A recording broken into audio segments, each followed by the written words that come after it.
Mr David Clark. Well, thank you. That clearly was desperate stuff from a desperate man. No. Give it up. The minister's spinning so fast, I wouldn't be surprised if there's a hole in the ground there next to the speaker. This minister is talking fast, and there's no doubt about that. He's good at that. He's good at that. He has a reputation for putting the spin on thick, for kind of selling the story. But the facts get in the way, and those are what we're here to debate today. We're here to debate a government that has the worst economic record of any government in the last 50 years. We have heard that before, and it's a fact. This government has the worst economic record of any in the last 50 years. And that is a terrible thing. They've had 5 years to address this problem. They've been in government 5 years, but they'd have you believe that every problem that they're currently experiencing was something that came out of the 80s or the 70s or the 60s. They're still trying to address it. It's not their problem. They've got their hands off, and they do not want to take control of the wheel because they believe it's someone else's problem, and as soon as they put their hands on the wheel, they will become responsible for the mess we find ourselves in now. And, Mr Speaker, this is a government that has no plan. This is the problem. This is one of the big problems. They've said they want to create 170,000 new jobs. They've said it on several occasions now, and they failed in 2010 by 113,000 jobs. That's how much they fell short.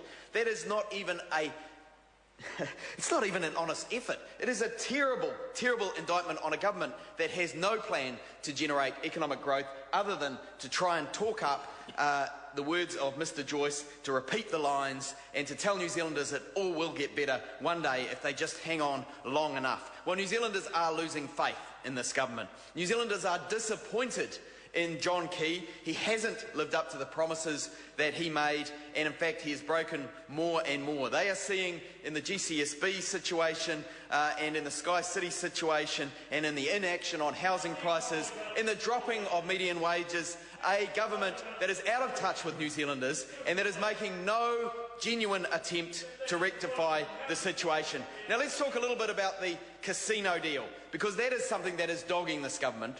It's coming back to haunt them as we realise, and the New Zealand realises, just how bad that deal was.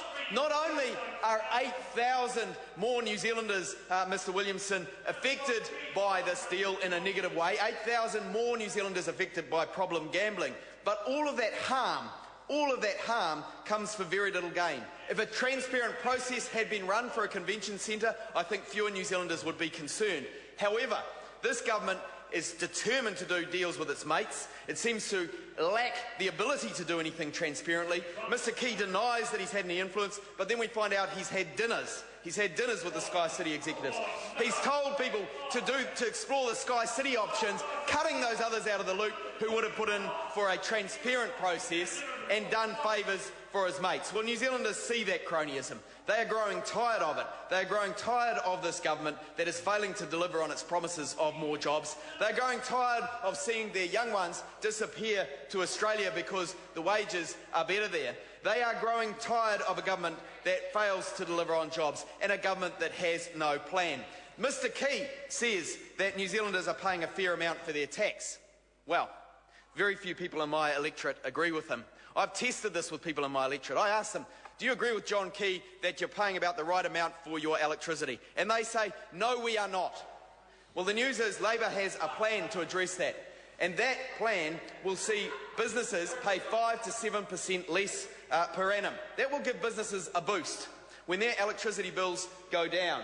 When average New Zealand families are paying $300 less per year for their power, they will know that they have a government that cares. They will know that they have a Labor government, because Labor does care about these issues that the government is washing its hands of, this government that is only interested in deals for its mates, this government that made tax cuts for the rich and let the rest have GST when it promised not to, this government that does not honour its promises. New Zealanders are growing sick of it. They don't like the casino deal. They don't like the 3% rise in Sky City shares that happened immediately after the deal was signed, when those who held Sky City shares knew that who'd got the right side of this bargain. They agree with the Treasury, who say explicitly that private benefits are likely to exceed public benefits from this deal. They know, New Zealanders know, that this government has done them a raw deal on this casino deal. They don't like the fact that it's paid for off the back of problem gambling. They don't like this casino deal one bit. They don't like this government with its lack of transparency, Mr Speaker. I call Paul Goldsmith. Thank you, Mr Chair. I suppose it is the opposition's role to talk down New Zealand's prospects in